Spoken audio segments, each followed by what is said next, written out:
On the cold afternoon of February 18th, 1878, in a narrow canyon 6 miles from Lincoln, New Mexico Territory, a 24-year-old English gentleman named John Henry Tunstall was shot multiple times and left dead on frozen ground. His killers placed his revolver mockingly beneath his head.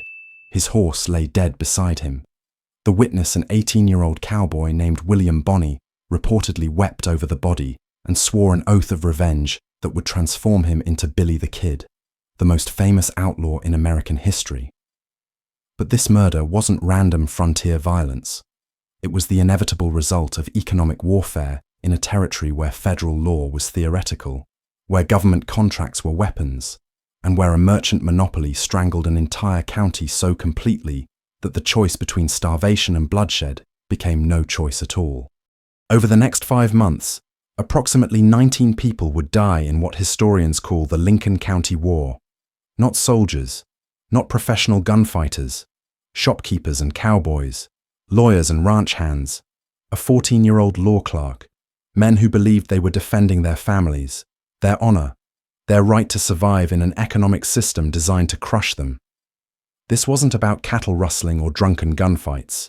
This was about beef contracts worth hundreds of thousands of dollars, about corrupt territorial officials who weaponize sheriffs and judges, about what happens when every legal remedy fails and desperate men conclude that violence is their only remaining option. The question this story forces us to confront isn't whether Billy the Kid was a hero or a villain. It's darker and more uncomfortable than that. When the system is completely corrupt, when the law belongs to whoever can afford to buy it, when your livelihood is stolen and your friends are murdered and every court, every sheriff, every judge is owned by your enemies, what do you do? If you have the courage to sit with that question, to examine a moment when ordinary people became killers because they saw no alternative, then stay. But I warn you, this story offers no easy answers, no clear heroes, and no justice that doesn't come at a terrible cost. On the cold afternoon of February 18th, 1878, in a narrow canyon 6 miles from Lincoln, New Mexico Territory, a 24-year-old English gentleman named John Henry Tunstall was shot multiple times and left dead on frozen ground. His killers placed his revolver mockingly beneath his head. His horse lay dead beside him. The witness, an 18-year-old cowboy named William Bonney, reportedly wept over the body and swore an oath of revenge that would transform him into Billy the Kid, the most famous outlaw in American history. But this murder wasn't random frontier violence. It was the inevitable result of economic warfare in a territory where federal law was theoretical, where government contracts were weapons, and where a merchant monopoly strangled an entire county so completely that the choice between starvation and bloodshed became no choice at all. Over the next 5 months, approximately 19 people would die in what historians call the Lincoln County War. Not soldiers, not professional gunfighters, shopkeepers and cowboys, lawyers and ranch hands, a 14-year-old law clerk, men who believed they were defending their families, their honor, their right to survive in an economic system designed to crush them. This wasn't about cattle rustling or drunken gunfights. This was about beef contracts worth hundreds of thousands of dollars, about corrupt territorial officials who weaponize sheriffs and judges, about what happens when every legal remedy fails and desperate men conclude that violence is their only remaining option. The question this story forces us to confront isn't whether Billy the Kid was a hero or a villain. It's darker and more uncomfortable than that. When the system is completely corrupt, when the law belongs to whoever can afford to buy it, when your livelihood is stolen and your friends are murdered and every court, every sheriff, every judge is owned by your enemies, what do you do? If you have the courage to sit with that question, to examine a moment when ordinary people became killers because they saw no alternative, then stay. But I warn you, this story offers no easy answers, no clear heroes, and no justice that doesn't come soaked in blood. Lincoln County, New Mexico Territory, 1878. 27,000 square miles larger than Massachusetts and Connecticut, combined with a population of barely 2,000 souls scattered across high desert plateaus, and pine-covered mountains that rose to 12,000 feet. Vast, empty, isolated in ways that Eastern Americans couldn't comprehend. The county seat, also called Lincoln, was a single dirt street lined with adobe buildings, their walls 3 feet thick against the cold. In February, temperatures dropped below freezing at night, climbed into the low 40s by mid-afternoon if you were lucky. The air smelled of piñon smoke from corner fireplaces and the alkaline dust that never quite settled. A fine grit that worked its way into clothing, into food, into lungs. Water came from the Bonito River, running clear and cold from the Sierra Blanca. Snowmelt carrying the mineral taste of high country stone. Sound carried strange in that high, thin air at 5,700 feet elevation. You could hear a horse's hooves on hard-packed earth a mile away. Could hear men arguing inside adobe walls from across the street. Could hear the wind constantly, endlessly, moving through juniper and piñon with a sound like distant ocean waves. But in 1878, what you heard most was silence. The silence of economic collapse. The silence of a frontier community slowly strangling under the weight of a monopoly so complete that it controlled not just commerce but survival itself. The economic stranglehold began with one man, Lawrence Gustav Murphy, Irish immigrant, former Union Army officer, survivor of the Civil War battles that killed 600,000 Americans. Murphy understood violence, understood power, understood that on the frontier. The man who controlled food controlled everything. In 1866, Murphy established L.G. Murphy and Company in Lincoln. Not just a general store, the only significant store for 100 miles in any direction. If you were a rancher in Lincoln County, you bought from Murphy or you didn't buy at all. Sugar, flour, tobacco, ammunition, tools, fabric for your wife's dresses, medicine for your children. Everything came through Murphy's 2-story adobe building that locals called the house. The name wasn't affectionate. It was acknowledgement of power as absolute as any feudal lord's. But the real money wasn't in retail. It was in the beef contracts. Fort Stanton, 10 miles from Lincoln, housed 300 cavalry soldiers who required regular feeding. The Mescalero Apache Reservation needed to feed 2,000 Native Americans displaced from their traditional lands, confined to government dependency. Together, these government contracts required approximately 500,000 pounds of beef annually, and Lawrence Murphy controlled every pound. Here's how the system worked. According to later congressional investigations that would expose but not punish the corruption, Murphy bought cattle from local ranchers at prices he dictated, often $8 to $12 per head, when market value was $18 to $25. He then sold that same beef to the government at inflated prices up to $12 per 100 pounds, when market rate was $4 to $6. The mathematics of exploitation were simple and brutal, but ranchers had no choice. Murphy controlled credit through his store. In a cash-poor frontier economy, where most transactions involved promises and ledgers rather than actual currency, credit was oxygen. If you refused Murphy's cattle prices, your credit was cut off. Your family went hungry. You lost your ranch. Starvation wasn't metaphor. It was the mechanism of control. The operation was protected at the highest levels. Murphy was connected to the Santa Fe Ring, a network of lawyers and politicians who controlled New Mexico Territory's government with the efficiency of organized crime. Thomas Catron, Territorial Attorney General. Stephen Elkins, United States District Attorney. These men owned stakes in Murphy's operation and ensured government contracts kept flowing regardless of price, regardless of quality, regardless of law. By 1877, Lawrence Murphy was dying of colon cancer, his body consuming itself from the inside. But his partner, James Dolan Younger, more aggressive, equally ruthless, inherited the monopoly. And Dolan had no intention of letting anyone challenge the house. He'd fought too hard, compromised too much, crossed too many lines to let some idealistic newcomer with Eastern money and Victorian principles destroy what he'd built. Into this corrupt system walked John Henry Tunstall in November 1876, 23 years old. Son of a prosperous London merchant, educated in expensive schools where Latin and Greek were more important than survival skills, Tunstall came to New Mexico with 5,000 British pounds in capital, approximately $25,000, a fortune on the frontier, and Victorian ideals about fair business practices that would have been charming if they weren't so dangerously naive. He was tall, thin, with a carefully maintained moustache and the slightly formal manners of English gentry. He wore tailored suits even in the New Mexico dust, as if proper clothing could civilize the wilderness through sheer force of respectability. His letters home to his parents reveal a young man both naive and ambitious, excited by the Wild West, but confident he could civilize it through honest commerce and British superiority. December 12, 1876. Tunstall wrote his parents, "Everything is perfectly safe here. There is no danger of being shot or anything like that. The country is not as wild as people at home suppose." March 3, 1877. I have determined to open a store in opposition to Murphy.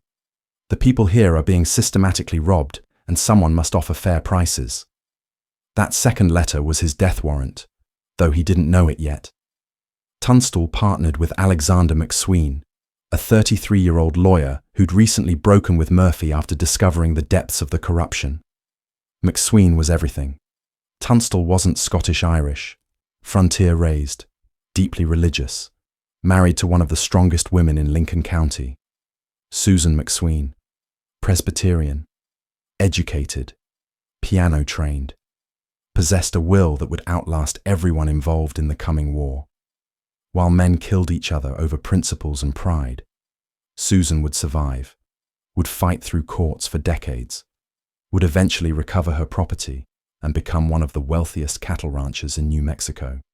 Her endurance was its own kind of revenge. Together, Tunstall and McSween opened their store in July 1877, directly across the street from the house. The symbolism wasn't subtle. They offered fair prices, honest weights, cash for cattle at actual market rates. Within months, ranchers began switching their business.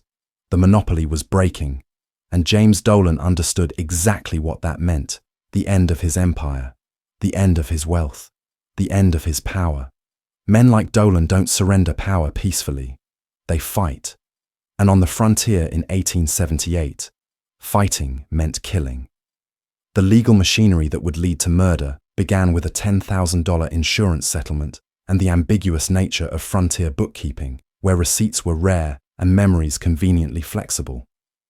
In 1877, a Murphy business associate named Emil Fritz died. Fritz's estate included a $10,000 life insurance policy. Murphy hired McSween to collect it. McSween succeeded, received the $10,000, but then switched sides and began working for Tunstall. Murphy and Dolan claimed McSween owed them the money. McSween claimed he'd turned it over to Fritz's sister. No receipts existed to prove either version. In January 1878, Murphy's lawyers, backed by District Attorney William Reinerson and Judge Warren Bristol, both Santa Fe ring members, obtained an attachment order against McSween's property for $10,000 plus interest. Legal process as weapon, courts as instruments of theft. But here's where it became not just corrupt, but openly criminal. The attachment order was extended to seize John Tunstall's cattle and horses. Even though Tunstall and McSween were separate legal entities, Tunstall had never touched the insurance money. His property had nothing to do with McSween's alleged debt. Under any legitimate legal system, his assets were completely protected. It didn't matter. Sheriff William Brady, a Murphy loyalist who understood which side paid his salary, was ordered to execute the attachment, and Brady knew exactly what execute meant in this context. By early February 1878, everyone in Lincoln knew violence was coming. You could feel it in the air like electricity before a thunderstorm. Tunstall's ranch hands, mostly young cowboys in their late teens and early 20s, began carrying rifles into town. Not hidden. Openly displayed across saddles. The Murphy Dolan store became headquarters for a rougher crowd, the Jesse Evans Gang. Outlaws who'd been raiding cattle across southern New Mexico, suddenly legitimized on Murphy's payroll as deputies. Legal badges for illegal men. The sound of horses at night made people nervous. Adobe walls that had always felt secure now felt like targets. Families sent their children to stay with relatives in distant towns. Shopkeepers closed early.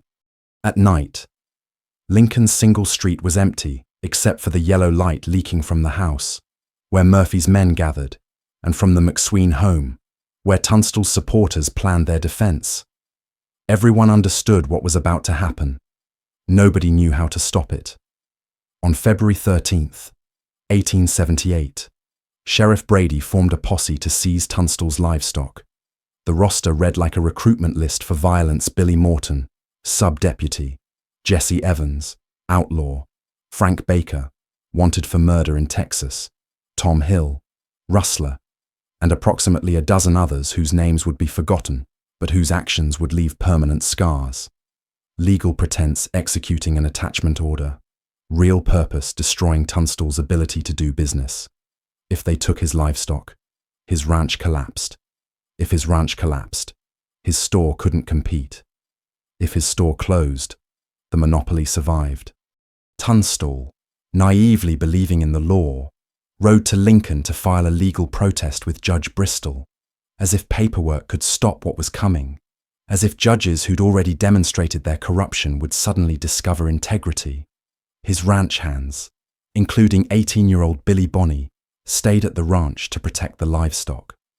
On February 18th, Tunstall decided to personally drive a small herd of horses from his ranch to Lincoln, believing his presence an English gentleman, educated, refined, surely untouchable, would prevent violence. He believed his status as a civilized man would shield him from frontier brutality. He was catastrophically wrong. February 18th, 1878. Temperature approximately 35 degrees. Sky overcast. Threat of snow in the air that smelled of coming winter. John Tunstall left his ranch at Rio Feliz around 2 in the afternoon, driving 9 horses toward Lincoln. With him were 2 employees, John Middleton and Robert Weidenman. Billy Bonney and 3 others stayed behind with the main herd, following orders, trusting their employer's judgment. The route took them through a narrow canyon along the Ruidoso River, steep hills on both sides. Juniper and pinon scattered across rocky slopes, brown with winter dormancy. The kind of terrain where an ambush was inevitable if someone wanted one. And someone did. Around 5 in the afternoon, 6 miles from Lincoln, they were overtaken. Robert Weidenman's sworn testimony, February 20th, 1878. We saw dust behind us, riders coming fast. Mr. Tunstall said those are Brady's men. We spurred our horses toward the hills. Mr. Tunstall was riding about 100 yards behind when I heard shots. John Middleton's testimony: I turned and saw Mr. Tunstall's horse rear up. Then I saw Mr. Tunstall fall. More shots. They shot his horse too. I wanted to go back, but Weidenman said there were too many of them and they'd kill us too. What happened in that canyon? William Morton fired first. The bullet struck Tunstall in the chest. Jesse Evans fired second. Another chest wound. Tom Hill rode close and fired the final shot into the back of Tunstall's head while he was already dying or dead.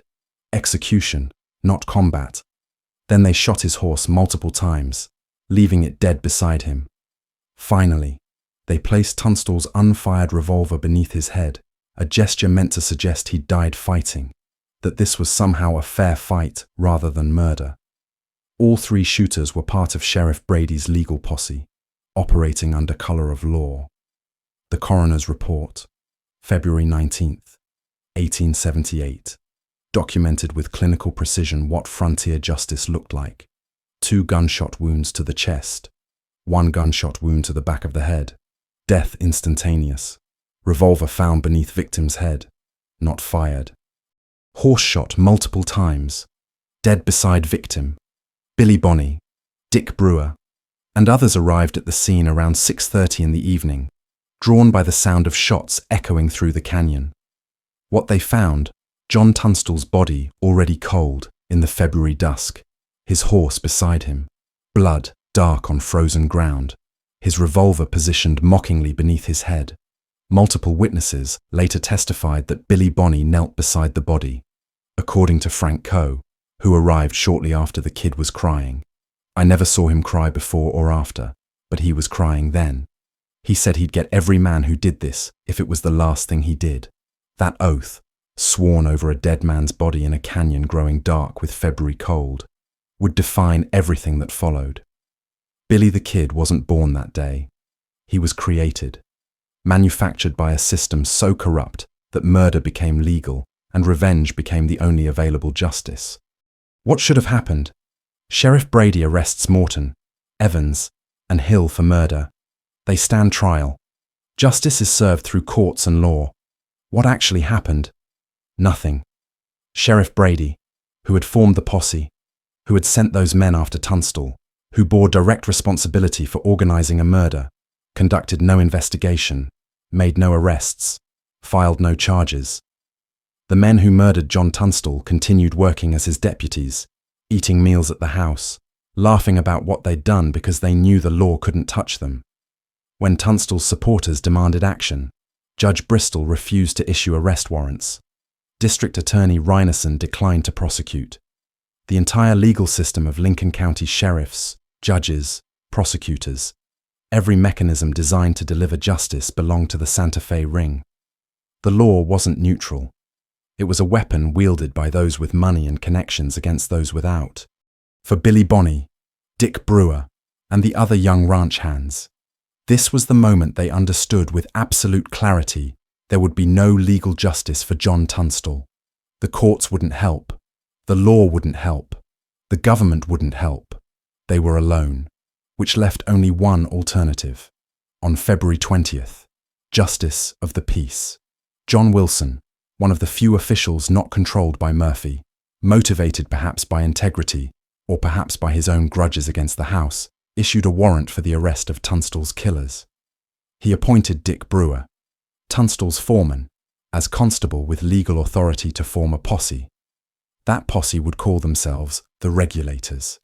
Their members included Dick Brewer, age 30, leader, Billy Bonney, age 18, Charlie Boda, age 28, Doc Scurlock, age 27, John Middleton, age 27, Fred Waite, age 24, Frank McNabb, age 30.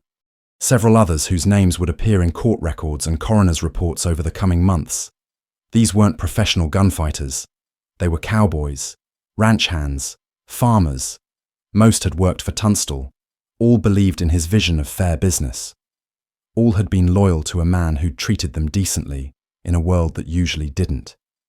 And now that man was dead, killed by legal deputies under legal orders issued by legal judges, with no possibility of justice through legal means. So they would create their own justice. Vigilante justice. Lynch mob justice. The kind of justice that feels righteous in the moment and looks like murder in the aftermath. Here's where the story gets complicated, where easy answers dissolve into moral ambiguity. The Regulators believed correctly that the legal system was corrupt, that murderers were walking free because they had political protection, that the only way to achieve justice was to take the law into their own hands. They weren't wrong about the corruption. They weren't wrong about the murders. They weren't wrong about the impossibility of legal remedy. They were also, by any legal definition, forming a lynch mob, planning executions, becoming exactly what they claimed to oppose men who used guns to settle disputes outside the law. Both things can be true simultaneously. The system was broken, and vigilante justice is still murder. This tension between legitimate grievance and illegitimate response, between righteous anger and criminal violence, is what would destroy Lincoln County over the next 5 months. For 2 weeks, the Regulators searched for Tunstall's killers. On March 6, 1878, they found Billy Morton and Frank Baker at a ranch near Blackwater Creek, about 30 miles southeast of Lincoln. The two men surrendered without fight, believing correctly that fight meant immediate death, but hoping incorrectly that surrender meant survival. Before his death, Morton managed to send a letter to a cousin in Virginia. Written March 8, 1878. The letter still exists in Virginia archives, preserved evidence of what was about to happen. We are prisoners of a party led by Dick Brewer. They say they will take us to Lincoln for trial, but I am not a fool. I know what they intend. If you never hear from me again, know that I was murdered by Brewer's gang for Tunstall's killing. Morton understood. He'd participated in Tunstall's murder and now faced the consequences. Not legal consequences, biblical consequences. Eye for eye, blood for blood. The oldest justice humanity knows. On March 9th, while supposedly transporting the prisoners to Lincoln, the regulators stopped at a place called Agua Negra. What happened next is disputed only in details, not in outcome. The regulators claimed Morton and Baker tried to escape and were shot in the act. But the physical evidence told a different story. Both bodies showed multiple gunshot wounds more than necessary to stop fleeing men. William McCloskey, a regulator who'd protested killing the prisoners, was also found dead shot in the head for his dissent. All three were left where they fell. Bodies as message. Multiple sources indicate Billy Bonney was among the shooters. Some accounts specifically name him as executing Morton. Whether this is literally true matters less than what everyone believed. Billy the Kid had begun his transformation from cowboy to killer, from victim to perpetrator, from the wronged to the wrong. This was the moment the Lincoln County War became something darker than a dispute over business monopolies. The regulators had executed 2 men without trial. Yes, those men were murderers. Yes, the legal system had failed. Yes, they'd received more due process than they'd given John Tunstall. But the regulators had now become exactly what they were fighting against: men who used guns to settle disputes outside the law. And everyone in Lincoln County understood this was no longer about justice. It was about revenge. And revenge doesn't end until everyone is dead or exhausted. April 1st, 1878. Monday morning in Lincoln. Temperature in the low 50s. Climbing. Clear sky. Brilliant and cloudless. Light wind from the southwest carrying the smell of pinon smoke and dust. The kind of perfect spring morning that made frontier life seem almost bearable. Around 9 in the morning, Sheriff William Brady and 4 deputies walked down Lincoln's main street from the house toward the courthouse, a routine morning walk. Brady was 48 years old, former Union cavalry officer who'd survived Gettysburg and Antietam, husband, father of 5 children, corrupt. Yes, complicit in Tunstall's murder. Absolutely. But also a man who believed he was simply following orders in a complicated political situation where survival required choosing sides, and he'd chosen the side with power. Waiting behind the adobe wall of the Tunstall store were 5 regulators: Billy Bonney, Fred Waite, Jim French, John Middleton, Tom O'Folliard.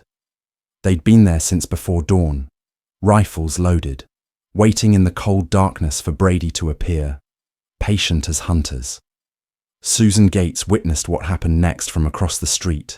Her testimony: given under oath, I heard the shots, many shots, very fast.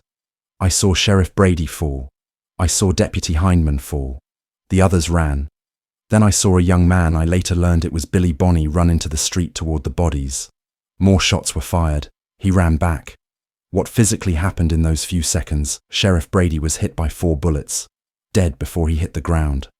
Deputy George Hindman took 3 bullets, died within minutes in the dust of Lincoln's main street. Deputies Billy Matthews, George Pepin, and John Long escaped wounded, running for cover while their superiors bled out behind them. Why Billy ran into the street? Exposing himself to return fire, Brady had confiscated Billy's rifle weeks earlier during a brief arrest. Billy wanted it back.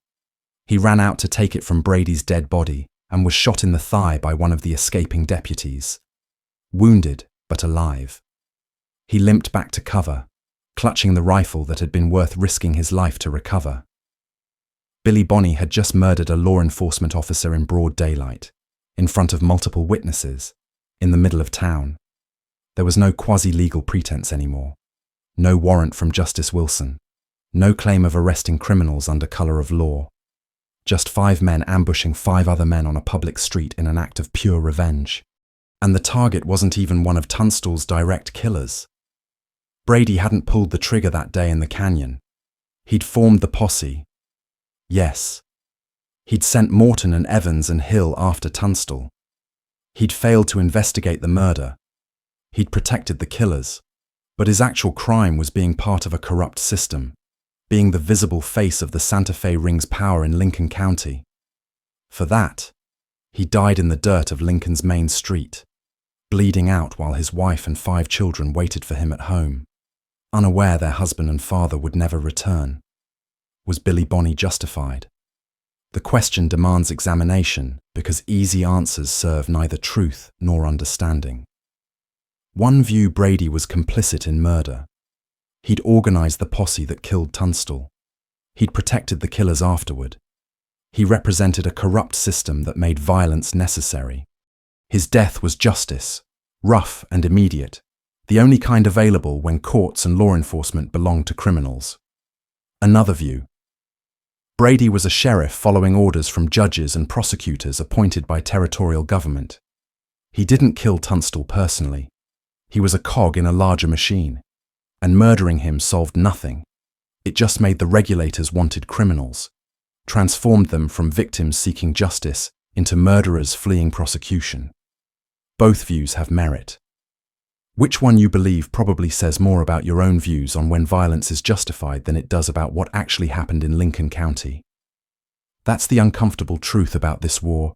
Everyone involved had reasons, had justifications, had narratives where they were the righteous and their enemies were evil, and everyone was wrong.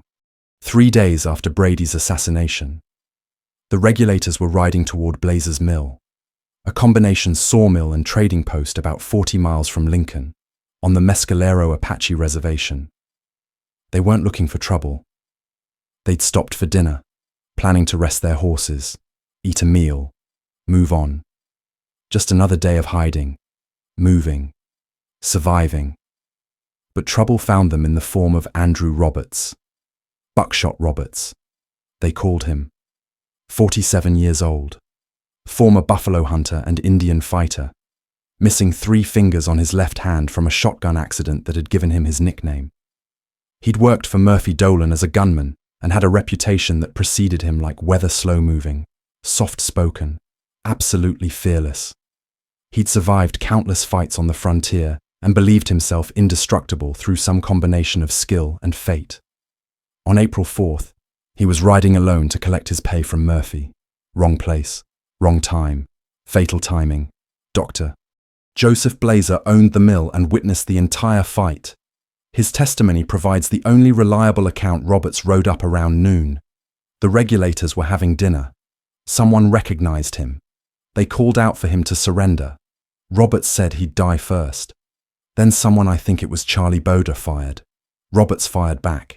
Then everyone started shooting. The fight lasted less than 5 minutes, but would define the entire war. Would mark the moment when the regulators' moral authority completely evaporated. Roberts, hit in the stomach by Boda's first shot, dragged himself inside Blazer's house. From there, gut shot and dying, using a Springfield rifle, he held off 13 regulators who surrounded the building and poured gunfire through windows and doors. The casualties tell the story of Roberts' final stand. George Coe had his thumb shot off. John Middleton took a bullet to the chest but survived. Charlie Boda was grazed.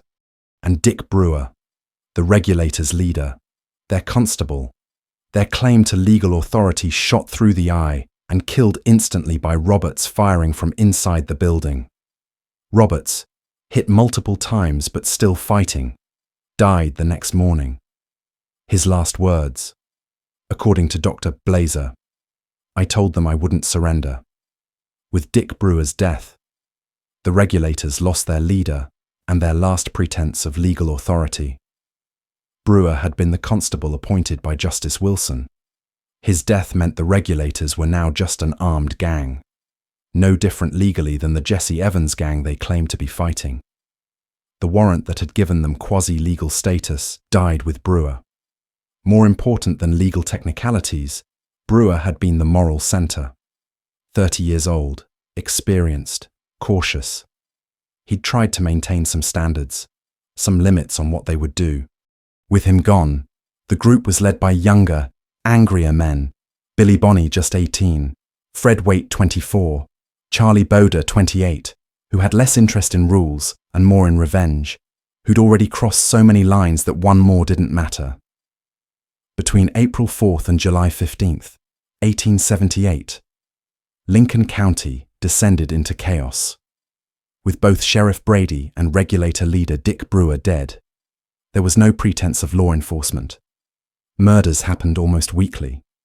Cattle rustling became endemic. Families fled to larger towns or barricaded themselves in their homes. Those who remained fortified their houses, slept with rifles, taught their children to lie flat when they heard gunfire. The death toll accumulated like a ledger of despair. Frank McNabb, a regulator, ambushed and killed April 29th. Ab Saunders, another regulator, killed the same day. Frank Coe wounded. Tom Hill, one of Tunstall's killers, finally caught and killed in a shootout. Date uncertain because nobody bothered to record it officially. Others in small skirmishes whose names appeared in coroner's reports and nowhere else. But the largest battle was yet to come. By July 1878, 2 armed camps existed. The Murphy-Dolan faction, new Sheriff George Pepin, who'd replaced the murdered Brady. About 40 gunmen, including the Seven Rivers Warriors, a gang of rustlers and outlaws now legitimized as deputies. Support of the army at Fort Stanton, backing of territorial government.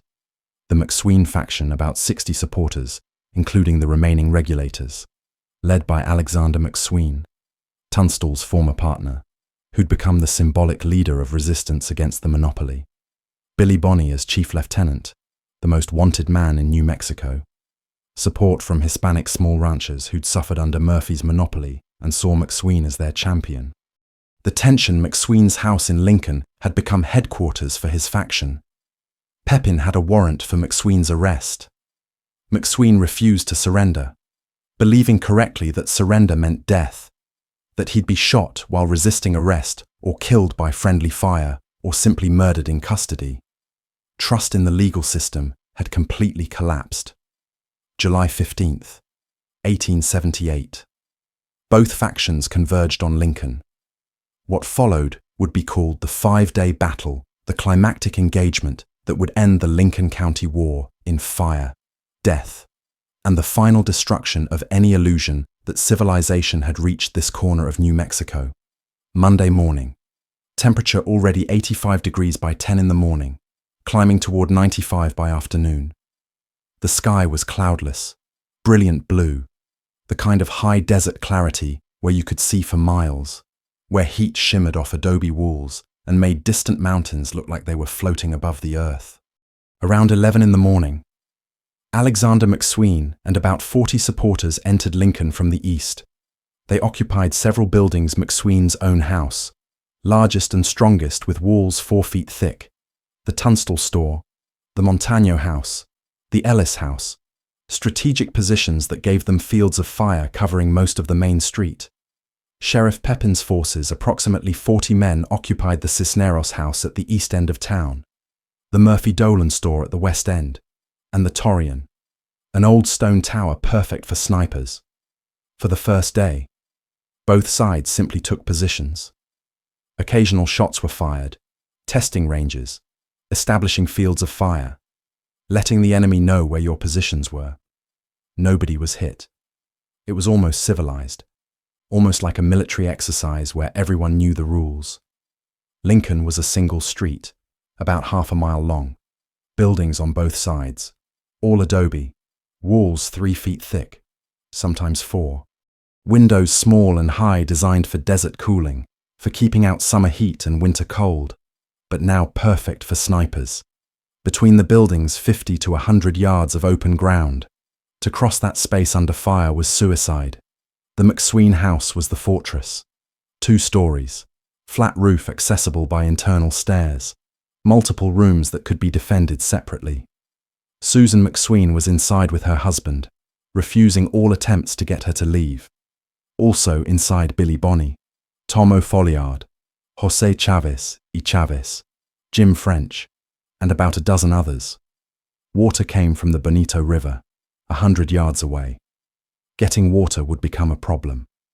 The pattern established itself, quickly sunrise shooting when the air was cool enough to fight. Midday heat forcing everyone to cover. Temperatures inside adobe buildings reaching 100 degrees despite thick walls. Evening shooting when temperatures dropped back to bearable. Then darkness and uneasy silence. Harvey Morris, McSween's 14-year-old law clerk, was assigned to watch from the roof.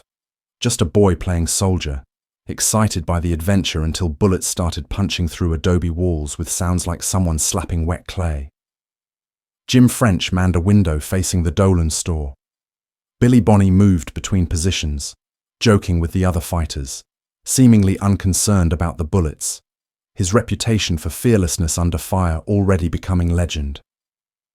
Susan McSween cooked meals on a corner fireplace, played piano during lulls in the fighting witnesses reported hearing hymns. Rock of Ages and Nearer My God to Thee, drifting across the battlefield and refused to leave despite the danger. She was making a point this was her home, her property, and she wouldn't be driven from it by murderers and thieves regardless of their badges. Casualties so far, none serious. This was essentially a siege, waiting for someone to make a mistake, waiting for someone to run out of ammunition or water or patience. July 19th, morning. Day 5 of the siege. Everyone exhausted from heat and tension. Water running low in the McSween house. No resolution in sight. Both sides had settled into a stalemate that could last weeks. Then, around 10 in the morning, soldiers appeared. Colonel Nathan Dudley, commander of Fort Stanton, marched into Lincoln with 35 cavalry soldiers, 11 infantry soldiers, 1 Gatling gun, and 1 mountain howitzer. The Gatling gun could fire 200 rounds per minute. The howitzer could demolish adobe buildings from half a mile away. The message was clear: the United States Army had arrived. Dudley's stated purpose: protect civilians and prevent violence. His actual purpose would determine who won the war. Sergeant Edward Robinson's testimony from Dudley's later court-martial, Colonel Dudley, positioned us in the middle of town. The Gatling gun was aimed directly at the McSween house. The howitzer pointed at the Ellis house where some of McSween's men were. We were told we were neutral, but our weapons were all pointed at McSween's positions, with the army blocking any escape route and claiming neutrality while aiming artillery at one side. Sheriff Pepin's men grew bolder. Around 3 in the afternoon, they set fire to the McSween house. The method rolled burning wood against the exterior walls. Adobe doesn't burn easily. It's essentially baked mud, but the wooden vigas, roof beams, and interior wooden walls caught quickly. Within minutes, smoke was pouring from windows.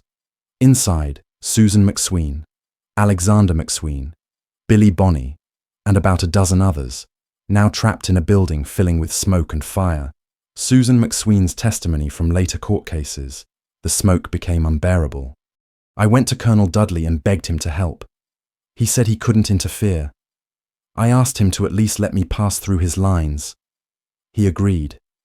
I walked out through soldiers who were supposed to be neutral, but had done nothing while my home burned. She walked out with dignity, piano music still echoing in her memory, leaving her husband to whatever fate awaited him. Inside the burning house, McSween and his men faced a decision that was no decision at all: stay and burn to death, or surrender to Sheriff Pepin's men, which meant being shot, or fight their way out and probably die trying. McSween, deeply religious, spent his last hour praying. According to Jose Chavez y Chavez, who survived to testify, Mr. McSween was on his knees, asking God for guidance. Billy was at the window, planning our escape. Billy said, when it gets dark, we run. McSween said he would not run. He would trust in God. Faith versus pragmatism. Prayer versus violence. The divide that had defined the entire war. Around 9 in the evening, as darkness fell and the fire roared through the house, as the heat became unbearable and smoke made breathing impossible. The survivors made their move. Billy Bonney went first, bursting through the back door, firing both pistols, a revolver in each hand, shooting at every muzzle flash he could see. Behind him, Tomo Folliard, Jim French, Jose Chavez, and others.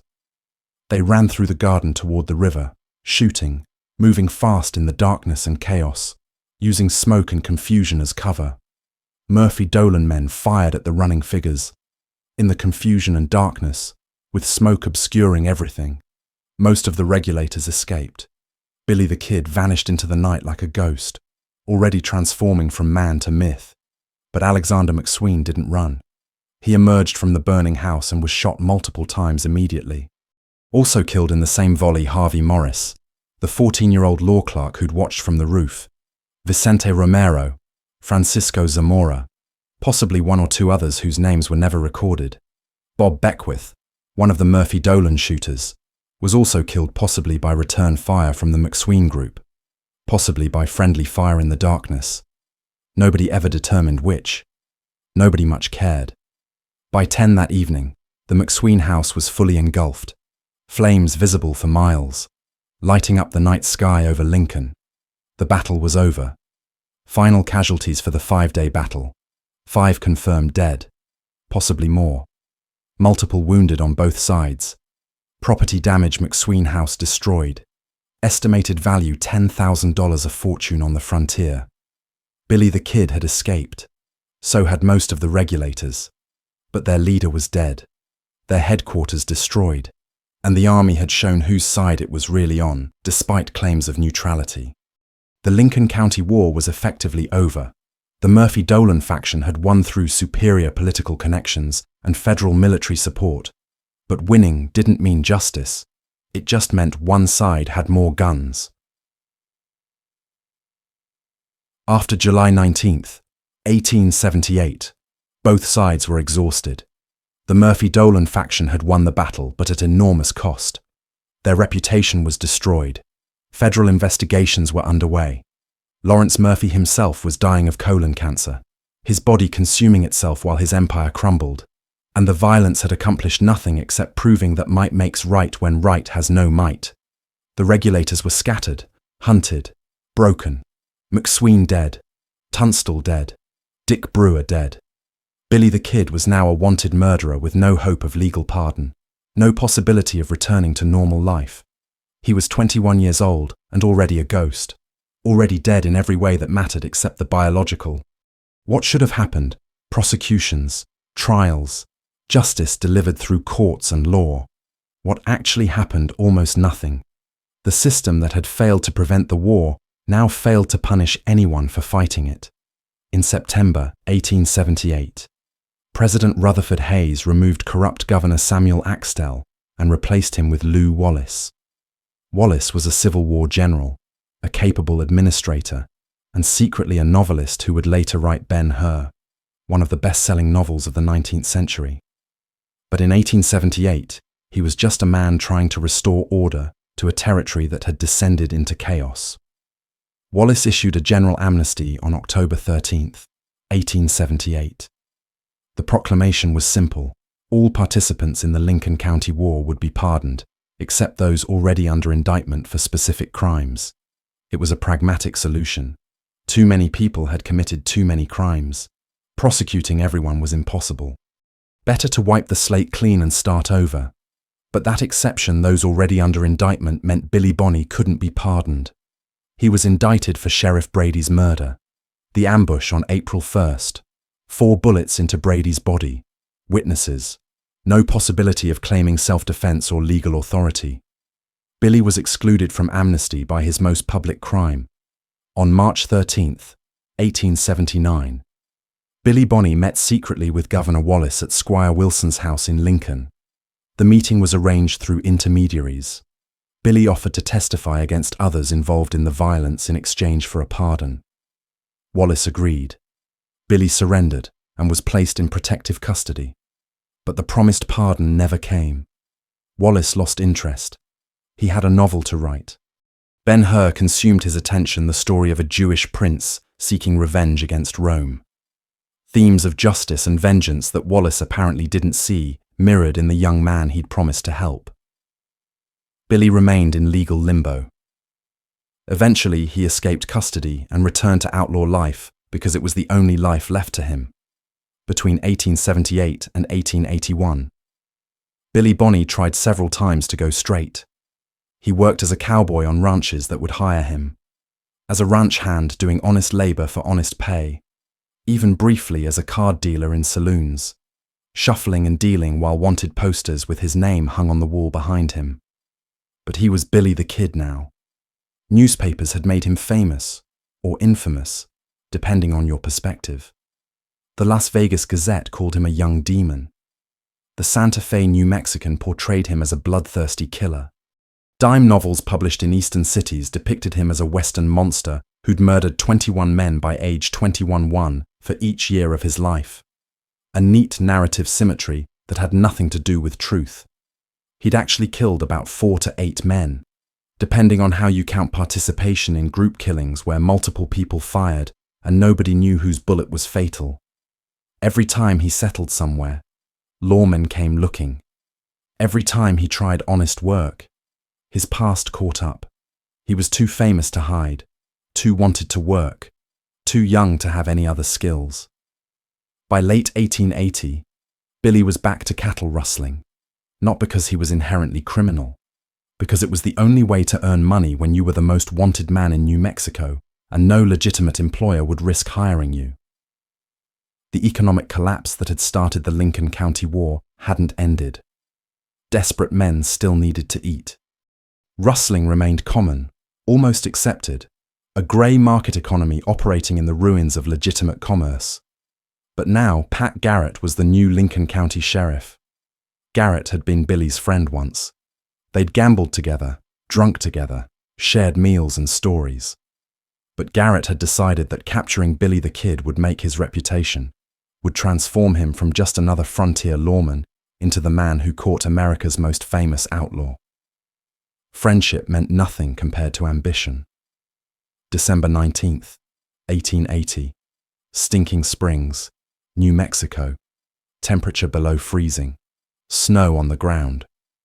Pat Garrett and his posse surrounded a stone house where Billy and 4 others were hiding, cold and hungry and running out of places to go. At dawn, Garrett's men opened fire. Charlie Boda, Billy's close friend since the beginning of the war, was shot in the stomach. Billy reportedly shoved him out the door with words that have become legend, "Go kill one of them before you die." Whether Billy actually said this or whether Garrett invented it later for his book, nobody knows. But Boda stumbled into Garrett's arms and died. After a brief standoff, Billy surrendered. There would be no dramatic shootout, no blaze of glory, just a tired, hungry 21-year-old who knew he'd run out of places to hide, who understood that surrender meant trial and trial meant hanging, but at least hanging was warm and indoors. Billy's trial for Sheriff Brady's murder happened in April 1881 in Mesilla, New Mexico. The verdict was never in doubt. Guilty. The evidence was overwhelming. Multiple witnesses. Billy's own reputation. No possibility of acquittal.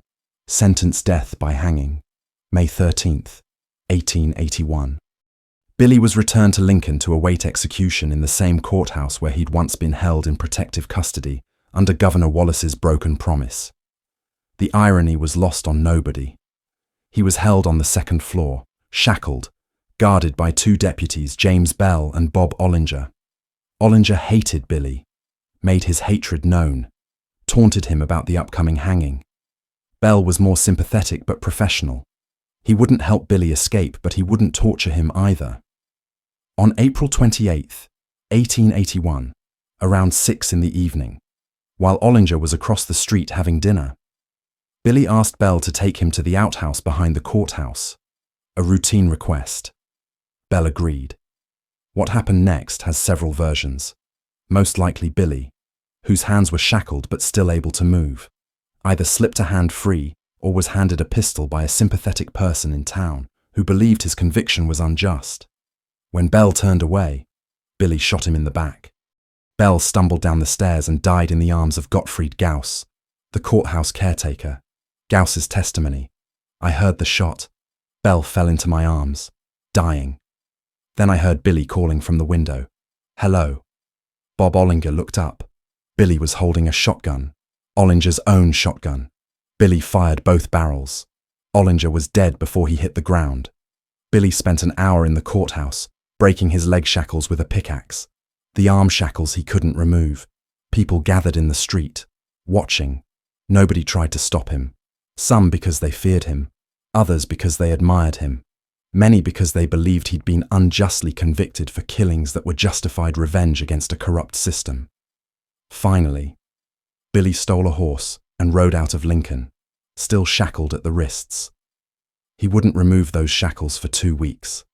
Imagine riding for 2 weeks with iron cuffs on your wrists, trying to hide, trying to survive, the metal cutting into your skin until someone finally had the tools to break them off. Billy hid near Fort Sumner, staying with friends, particularly at the ranch of Pete Maxwell. Maxwell's sister Paulita may have been Billy's girlfriend. The historical evidence is unclear, but something kept Billy returning to Fort Sumner, despite knowing that Pat Garrett, humiliated by Billy's escape, was hunting him obsessively. On the night of July 14th, 1881, Garrett and 2 deputies went to Pete Maxwell's ranch. Around midnight, Garrett sat talking with Maxwell in Maxwell's darkened bedroom, asking if Billy had been seen. Billy, staying in a nearby building, got hungry. Normal human hunger at midnight. He walked toward the main house to cut some meat from a beef hanging on the porch. He entered Maxwell's bedroom, possibly to ask Pete where the knife was. He saw a figure in the darkness, but didn't recognize Garrett. Billy said in Spanish, "Quién es? Who is it? Who is it?" Garrett fired twice. The first bullet hit Billy in the chest, just above the heart. Death was nearly instantaneous. The second bullet went wild. Billy the Kid, who'd survived dozens of gunfights, who'd escaped impossible situations, who'd become the most famous outlaw in America, died in the dark, unarmed, shot by a former friend while looking for a midnight snack. He was 21 years old. No dramatic last words. No final shootout. Just a question in Spanish, and then nothing. The people who survived the Lincoln County War scattered like survivors of a shipwreck, each finding their own shore or drowning in their own way. James Dolan continued operating his store, eventually became a successful businessman and political figure in New Mexico. Died peacefully in 1898, age 50, never prosecuted for his role in the war. Never punished for the monopoly that had started everything. He attended church, raised children, was respected in his community. History called him a villain, but his neighbors called him Mr. Sheriff George Pepin resigned shortly after the 5-day battle. The job had nearly killed him. He wanted no more of violence. Died in 1904. Never prosecuted. Simply faded into obscurity. Colonel Nathan Dudley faced a court-martial for his intervention in Lincoln, for bringing federal troops to support one side while claiming neutrality. He was acquitted in 1879. The military protects its own. He continued his career, retired with honors, died in 1910. His role in the 5-day battle was a footnote in his official biography. Jesse Evans, the outlaw who'd helped kill Tunstall, escaped to Texas. Last confirmed sighting 1882, rumored to have been killed in a gunfight but never verified. He simply disappeared from history, which was perhaps the best outcome any of them could hope for, to vanish before the past caught up. The regulators who survived scattered across the West. Charlie Boda was killed during Billy's capture in December 1880. Buried at Fort Sumner near Billy. Tom O'Folliard was killed by Garrett's posse the same month. Died in Billy's arms. Another friend lost to the endless cycle of revenge. Doc Scurlock survived and left New Mexico, became a respected doctor in Texas, died in 1929, age 80. One of the few participants who found peace, who managed to leave violence behind and build a legitimate life. Perhaps because he'd recognized early that the war was unwinnable and had walked away while walking away was still possible. José Chavez y Chavez survived, testified in multiple trials. later convicted of murder in an unrelated case, died in prison. The violence of the Lincoln County War had taught him that killing solved problems, a lesson that eventually destroyed him. And then there was Susan McSween. She spent years in court pursuing claims against the Murphy-Dolan estate, against the territory of New Mexico, against everyone who'd stolen from her. She remarried George Barber, a cattleman, and used his resources to continue her legal battles. Eventually, she recovered much of her property, became one of the wealthiest cattle ranchers in New Mexico. She died in 1931, age 85, outlived everyone involved in the war. In 1927, 4 years before her death, she gave an interview. "They took everything from me, my husband, my home, my livelihood, but I took it all back, every acre, every dollar, and I outlived every one of them. That's the only justice I ever got." Within months of Billy's death, the myth-making began. Pat Garrett published The Authentic Life of Billy the Kid in 1882, a book that was neither authentic nor entirely about Billy's actual life. It exaggerated his kill count to 21, romanticized his exploits, made him into a Western archetype, the charming outlaw, the loyal friend, the victim of circumstance who became a killer. Dime novels followed. Billy the Kid, the New Mexican Outlaw, The True Life of Billy the Kid. Dozens more through the 1880s and 90s, each one adding layers of fiction to the thin foundation of fact. Each version made Billy more violent, more romantic, more mythical. The real William Bonney, an 18-year-old cowboy who loved his employer and sought revenge when that employer was murdered, disappeared beneath the legend. The boy who cried over Tunstall's body was replaced by the cold-blooded killer who laughed while gunning down sheriffs. The movies began in 1911 with The Outlaw Deputy, the first of over 50 films featuring Billy the Kid. By the 1950s, Billy had become an American icon, representing rebellion against authority, loyalty to friends, and the moral ambiguity of the Old West. Paul Newman played him. Emilio Estevez played him. He became a symbol divorced from the actual history. And in the process, the real story was lost. John Tunstall's naive belief in fair business, the economic devastation that made violence seem necessary, the corruption of an entire territorial government, the failure of law enforcement, the 19 people who died, most of them just trying to survive. All of it reduced to Billy. The Kid was a badass gunslinger who killed 21 men, which is both simpler and less true than what actually happened. The Lincoln County War matters not because of Billy the Kid's legend, but because of what it reveals about America then and now. About economic systems when monopolies control entire communities, when there's no alternative employment, when legal systems protect the powerful instead of the powerless. Violence becomes inevitable, not justified, inevitable. The distinction matters.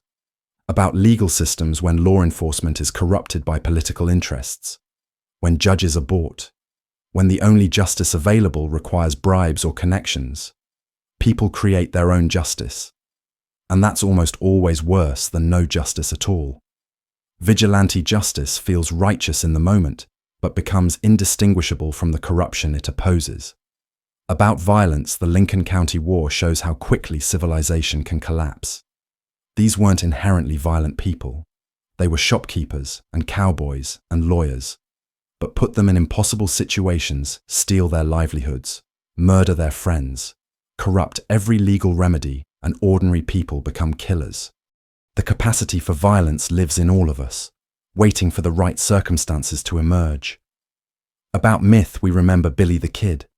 We don't remember John Tunstall or Alexander McSween or Dick Brewer or the 19 other people who died. We remember the outlaw, not the systemic failure that created him. Maybe because the outlaw is easier to understand, easier to make movies about, easier to fit into our understanding of right and wrong. The truth that everyone involved believed they were righteous, that both sides had legitimate grievances, that violence solved nothing but created new problems is harder to hold. So here's the question. The Lincoln County War forces us to ask, when the system fails, when the law is bought, when justice is impossible, when your livelihood is stolen and your friends are murdered? What do you do? Do you accept it? Walk away?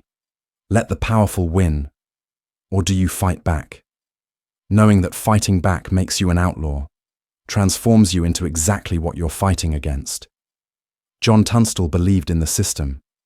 He filed legal protests, trusted judges, believed justice would prevail. He died at 24 with 2 bullets in his chest. Billy Bonney stopped believing in the system. He took revenge, became an outlaw, killed at least 4 men personally. He died at 21, shot in the dark by a former friend. Neither choice worked. Both men died young. Both sides lost. And the corrupt system they fought against largely survived. James Dolan became successful. The Santa Fe ring maintained power for another decade. Economic inequality in New Mexico continued. That's perhaps the darkest lesson of the Lincoln County War. Sometimes there are no good choices. Sometimes violence and acceptance both lead to tragedy. Sometimes the only difference is which tragedy you choose. If this story made you think about justice, about when violence is justified, about what happens when systems fail, the people they're supposed to protect, leave your like and subscribe. Comment below, what would you have done in Billy the Kid's position? At what point does revenge become justice? Or does it ever? Because this isn't just history. This is about power and corruption and desperate people making impossible choices. It's about coal counties and factory towns, and any place where economic collapse meets systemic failure. The names change, the geography changes, but the question remains: when the system fails you completely, what do you become? Billy the Kid became an outlaw. John Tunstall became a corpse. Alexander McSween became a martyr. None of them became free.